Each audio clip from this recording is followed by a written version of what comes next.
How to log out of Monopoly Go. Now, say for example, you want to log out of Monopoly Go here and say want to do something else, or you want to basically kind of like log in another account of yours. I'm going to show you how to do that one.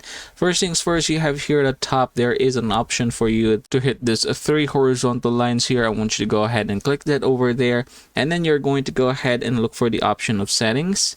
And then from here, you have here down below manage account. Go ahead and click that one, and there goes an option for you to disconnect. So if you're going to click that over there, you have here disconnect to confirm this one. And then if you're going to close this, you actually are now signed out. So you can go ahead and basically log in using another device here, or using another method right here. For example, with Google, I'm going to go ahead and hit this one right here. And as you can see, we are now signed in using Google. So yeah, from this one forward, you can just basically go ahead and continue on playing with this one right here.